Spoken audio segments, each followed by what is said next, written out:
Salut les jeux, j'espère que vous allez bien. En tout cas moi tout va super. Aujourd'hui on se retrouve pour un nouveau concept. Ça ne s'arrête plus que les nouveaux concepts, Joël. Pourquoi ça? En fait je vais vous l'expliquer tout simplement. Si vous avez vu, dimanche dernier j'ai sorti une nouvelle vidéo qui présente le nouvel habillage de la chaîne RTS. Si vous ne l'avez pas eu, vous pouvez voir la vidéo, elle s'affiche maintenant en barre d'infos. Et en regardant la vidéo je me suis dit, hey, et si je faisais une vidéo où je compare les vieux aux nouveaux logos de certaines marques et que je les analyse en les critiquant ou en leur disant bravo. Et ben, on est là maintenant. On va faire ça aujourd'hui. Pour que cela ne soit pas trop ennuyant, vous allez pouvoir participer à la vidéo en votant grâce au petit sondage qui apparaîtra en haut dans le coin dans la petite barre d'infos à la fin de chaque logo. Enfin, sauf si vous regardez la vidéo après le 10 juin parce que YouTube a décidé de supprimer les sondages. Donc du coup je vais avoir l'air un peu con sur toutes mes vidéos où je dis votez grâce à la petite barre d'infos. Bah non, tu ne pourras pas voter car elle ne s'affichera plus. Il n'y aura plus les sondages. Si vous vous demandez pourquoi est-ce qu'on va parler de logo aujourd'hui, je ne suis pas sponsorisé, pas encore assez d'abonnés, pas encore assez de vues. Rassurez-vous. En fait, cette passion, j'ai déjà depuis longtemps et je voulais même presque en faire mon projet professionnel. En fait, je voulais soit travailler dans une agence de publicité, soit dans une agence de création audiovisuelle ou de logos. Mais même si j'ai changé, je n'ai pas oublié ma passion pour les logos et parfois mes amis doivent en souffrir. Voilà deux petits exemples. Est-ce que vous saviez que les franchises de Carrefour, eh ben, elles s'appelaient avant Carrefour Market, Carrefour City Express, puis ils ont décidé d'enlever le mot Carrefour de leur franchise et ensuite le rajouter parce que c'était trop confus pour les utilisateurs? Non, personne ne le sait ça parce que c'est très inintéressant. Ou est-ce que vous saviez par exemple que la région francophone belge, la Wallonie, avait changé son logo récemment pour passer d'un coq, qui est l'emblème en fait de la Wallonie, à 5 points qui forment un W?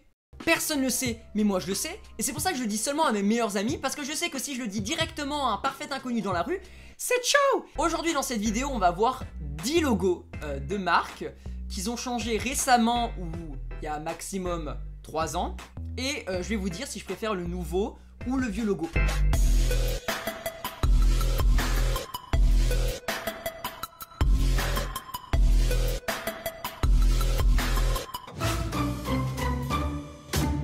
Alors, premier logo, le logo de Volkswagen. Alors, Volkswagen a changé son logo très récemment. Si je dis pas de bêtises, je crois que c'est en 2019, donc l'année dernière. Alors, il n'y a pas vraiment de grands changements de logo, c'est juste une modernisation du logo en le mettant en flat design. On enlève tout ce qui est un peu chromé, tout ce qui est un peu en relief et on fait tout plat.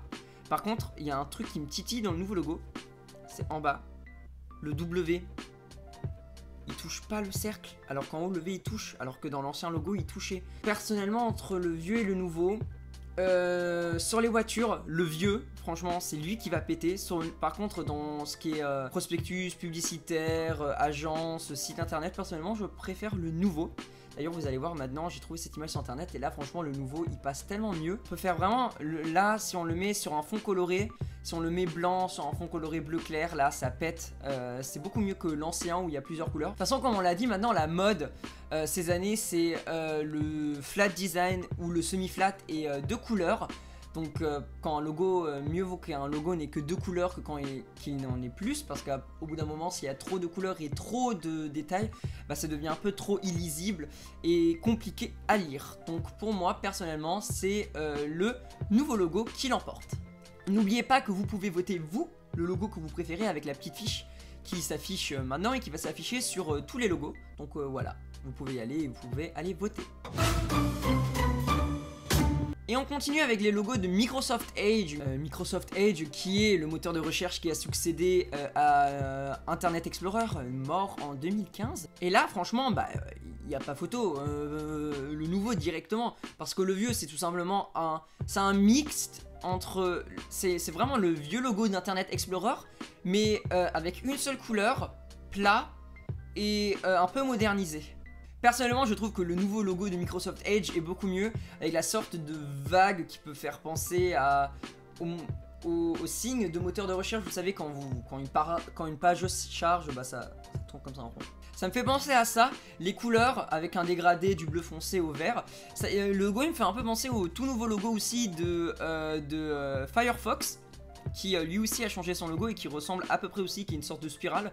Je pense que c'est pour faire le bleu aussi pour le monde et comme je l'ai dit pour le moteur de recherche. Donc franchement je préfère mieux le nouveau où on remarque aussi le E, mais où il y a aussi, qui peut être aussi interprété différemment que l'autre où c'est tout simplement un E. Et donc pour Microsoft Edge ça sera le nouveau logo. Voilà. Le bon coin. Là, personnellement, moi aussi, je préfère le nouveau. J'ai l'impression que je vais aimer que les nouveaux logos, franchement, parce que le vieux, en fait, même s'il montre qu'est-ce qu'on peut acheter, il y a trop de détails, je trouve. Le nouveau, même s'il est un peu mal à discerner sur ce fond-là, en fait, directement, c'est déjà l'icône de l'application. Si vous allez sur l'application de Le Bon Coin, ça sera directement ça. On voit aussi qu'il y a le carré, il y a un petit coin, le petit coin du Le Bon Coin, tout simplement. Vous voyez, il y a une sorte de... On voit qu'il y a un relief sans qu'il y en ait un en vrai, en fait. Et c'est ça, en fait, ce qui est bien avec les semi-flats des logos, c'est que avec quelque chose de plat, on réussit à faire du relief. Et c'est ça ce que j'aime dans ce logo, et c'est pour ça que je préfère le nouveau logo. Google Maps qui a changé son logo, je sais plus, je crois que c'était récemment, c'était en mars dernier, ouais, mars 2020. Ils l'ont changé pour les 15 ans de Google Maps. Waouh, c'est vieux Google Maps quand même. Hein. Et on y voit clairement, dans le vieux, on voit que c'est le jaune pour une route nationale, le blanc pour une route secondaire, le vert pour l'herbe, le bleu pour l'eau, avec le gris pour là où il y a les bâtiments et le point de recherche. Après, il y a le nouveau logo qui lui est en fait juste le point de localisation avec les couleurs de Google. Le nouveau logo passe mieux dans une icône pour une application parce qu'il suffit juste de mettre un fond blanc derrière, alors que le vieux en fait, il y a la petite bosse du point de localisation qui gêne. Mais après, je trouve personnellement que le vieux logo est un poil mieux parce qu'on réussit vraiment à distinguer ce qu'il y a. Genre c'est le logo qu'on a vu principalement depuis longtemps. Après c'est comme pour d'autres logos. Dès qu'il y a les nouveaux logos, on est sceptique, on préfère l'ancien et avec le temps, on s'habitue et on commence même à trouver le nouveau plus beau. On n'aime pas l'évolution et que notre cerveau est focalisé sur ce qu'il aime et il n'aime pas le changement. On n'aime pas le changement, on veut garder ce qui reste et on ne veut pas évoluer, alors que parfois l'évolution est mieux. Et dans ce cas, je suis sûr qu'après 1 ou 2 ans, je trouverai le nouveau logo magnifique, mais pour l'instant, je resterai sur l'ancienne version parce que je trouve que on réussit mieux à distinguer directement l'objectif de Google Maps qui est en fait une carte, alors que l'autre ça pourrait être un jeu par exemple avec les différentes couleurs, différents niveaux, enfin bref, pour l'instant c'est l'ancien logo qui le remporte pour moi. Mais comme je viens de le dire, ce n'est pas sûr, peut-être que dans 2 ans je préférerai le nouveau, parce que je commence déjà un peu à l'apprécier. Mastercard, le service de paiement des cartes bancaires. Je sais toujours qu'il y a un deuxième de ces trucs, j'ai oublié son nom, je sais que c'est bleu et vert. Là, direct, le nouveau logo, le vieux, vous voyez, le vieux, ça fait un peu genre Amérique, pas années 80, mais plutôt années 2000, vous voyez, en Amérique, genre les Mastercard, écrit en italique, tout ça. La nouvelle police est plus belle, tout écrit en petit, tout collé, alors qu'avant, on voyait que c'était en gras, en italique, et avec une ombre derrière. Donc là, c'est ça en fait qui fait que ça faisait vraiment genre années 2000. On n'y pense pas, mais vraiment dans un logo, même s'il est le plus basique, il y a vraiment une recherche derrière, un travail, on a payé une équipe pour qu'il pense à quelque chose. Il y a on crée même des polices, par exemple pour le gouvernement français ou par exemple pour France Télévisions. Et là, par exemple, je suis sûr que pour Mastercard, c'est quelque chose comme du brown, c'est une police qui ressemble au brown qui a été déviée pour créer leur propre police pour qu'on ne puisse pas la détecter. Et franchement, je trouve que ça fait beaucoup plus clean et beaucoup plus propre que l'ancien logo, donc du coup je partirai sur le nouveau logo. Aldi Sud, Aldi, la marque du supermarché. Là par exemple, c'est un exemple comme pour Google Maps. Avant, je préférais l'ancien logo quand ils ont instauré le nouveau en 2017. Et avec le temps, finalement, je préfère maintenant le nouveau. Je le trouve plus moderne d'après les couleurs, plus beau avec les arrondis sur les bords, tout ça. Si vous êtes en train de vous dire « Ouais, moi j'ai un Aldi à côté de moi, c'est pas du tout ça le logo, c'est un grand A en bleu avec un contour bleu et avec des traits rouges », vous avez besoin d'une petite histoire.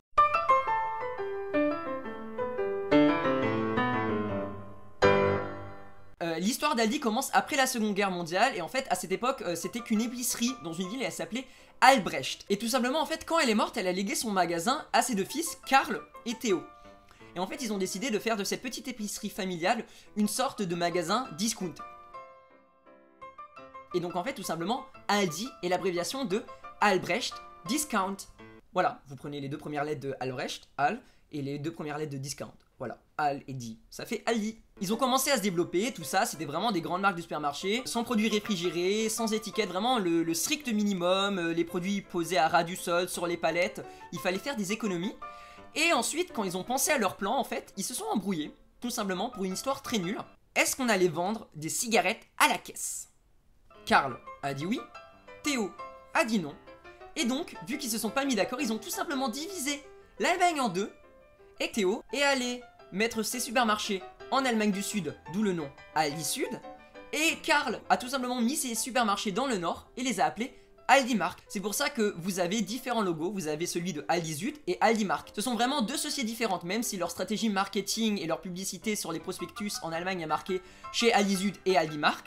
Ils ont deux directeurs différents, deux habillages de magasins différents, deux logos, bref, tout est différent sauf le côté marketing. Même le développement international est différent. Aldi Süd a réussi à avoir la Suisse, l'Autriche, l'Australie, l'Amérique, alors que Aldi Nord a réussi à avoir la Belgique, la France et la Pologne. Et c'est là où en fait qu'on voit que c'est là où il y a le magasin qui se trouve. Que ça fait. Donc tout simplement ils se sont embrouillés pour une histoire de paquets de cigarettes vendus à la caisse, et c'est pour cela que on a des logos différents. C'est pour ça que d'une ville à l'autre, tout simplement vous pouvez avoir un Aldi Süd et dans la suivante vous allez avoir un Aldi Markt qui n'ont rien à voir ensemble. Personnellement je trouve que le nouveau logo de Aldi est très beau, les bords arrondis, le dégradé au milieu, le A, tout ça. Pour une fois la combinaison de flat design et de 3D fonctionne dans ce cas. Je trouve que le nouveau logo est réussi. Ah là là, les logos de France Télévisions. Alors, on va y aller clairement. Le nouveau logo est mieux que l'ancien. Point. Comme dans le logo. Non, clairement, les losanges, on en avait marre. Ça faisait quand même plus de 14 ans qu'ils étaient là, oui, depuis 2002, et ça fait 16 ans. Même si on était habitué aux losanges, je trouvais que j'en avais un peu marre de les voir, voilà. Depuis que je suis né, j'ai que connu ce logo, fallait un peu que ça change. Les trapèzes, ils étaient très bien à l'époque. Maintenant, ça commençait à faire un peu limite. En plus, il y avait un petit effet de... de 3D au milieu, donc on comprend pas bien parce que l'ombre ne fait pas le chiffre, tout ça. Les nouveaux logos, bah... quoi de dire, qui sont très simples mais efficaces, même si tout le monde pourrait réussir à les refaire. C'est vraiment une identité à eux, ils ont décidé de changer, de passer de trapèze à des ronds. Là c'est par exemple un autre cas de la police, ils ont décidé de créer leur propre police qui est déviante de la police Brown, tout simplement pour qu'on puisse pas refaire en fait le logo, tout ça. Et je trouve que c'est réussi, et France.tv franchement c'est plus classe. Lors de la présentation des nouveaux logos, ils ont présenté les affiches, les prospectus, les sacs et les voitures, comment elles seraient avec le nouveau logo, et franchement ça rend beaucoup mieux que l'ancien logo. Pour moi c'est les nouveaux logos qui le remportent sur les anciens. Le logo de la Formule 1. Alors je vous avoue que là c'est un peu perplexe parce que les deux sont très beau. En vrai, je trouve que le nouveau logo est mieux. Même si c'est un peu plus compliqué parce que je ne sais pas pourquoi ils ont fait le F en si écrasé, en si long. Ça fait bizarre d'avoir le F long et le 1 tout simplement un trait comme ça. D'après les créateurs de logo, apparemment ça aurait fait, ça représente deux voitures qui franchissent une ligne d'arrivée. Soit on peut s'imaginer qu'en fait l'espace entre le F et le I c'est la ligne d'arrivée et qu'en fait les deux barres du S, ce sont deux voitures qui prennent un virage comme ça et qui foncent vers la ligne d'arrivée. Sur l'ancien logo, bah en fait on voyait bien le F, on voyait le I avec le sort de petit effet vitesse en italique. Franchement je trouve que même si l'ancien logo était déjà bien, le nouveau est quand même mieux et fait plus moderne. Je suis sûr que dans le générique avec un fond noir et avec des traits rouges, il doit péter sa mère. Donc pour moi c'est le nouveau logo qui le remporte.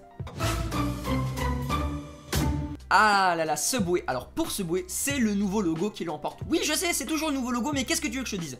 Qu'est-ce que j'y peux que le nouveau soit toujours mieux que l'ancien? Le nouveau passe un peu mieux, et je trouve qu'il représente un peu mieux le sandwich, vous voyez, le Sub 30. Bah en fait, je trouve que le truc Subway, ça représente un peu le Sub 30. Les lettres, elles sont arrondies, un peu comme le pain, en fait, tout simplement. Et je trouve que c'est mieux que le Subway en lettres italiques, qui lui faisait un peu plus genre Jones, New York, graffiti, tag. Et du coup je préfère mieux la nouvelle identité visuelle de ce bouée. Instagram, alors pour Instagram, je ne peux que témoigner le nouveau parce que je n'ai pas connu l'ancienne version. Je ne suis là que depuis septembre 2019. Oui, je sais, je suis un boomer d'internet en vrai. Qu'est-ce qu'il y a les jeunes? Hein, il y a un problème, je sais pas ce que ça veut dire Zébi. Et alors, ça me pose un problème pour vivre? Non, on peut plus là, des jeunes qui inventent des nouvelles langues et qui se révoltent là, hein, l'autre écolo hippie là, machin truc berg qui interdit les pailles en plastique. À cause d'elle, je verrai pas la fin du monde.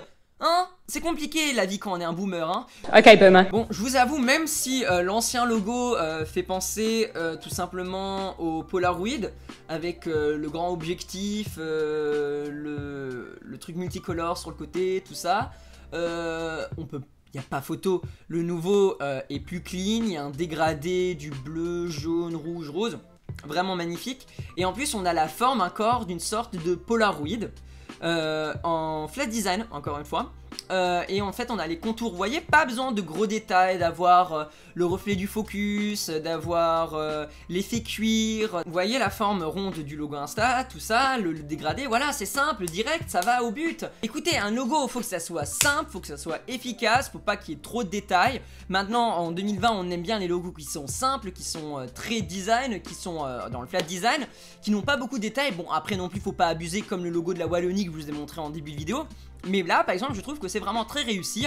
On voit clairement une idée, des photos explosives dans un format de Polaroid. Donc pour moi ça sera le nouveau logo qui le remporte.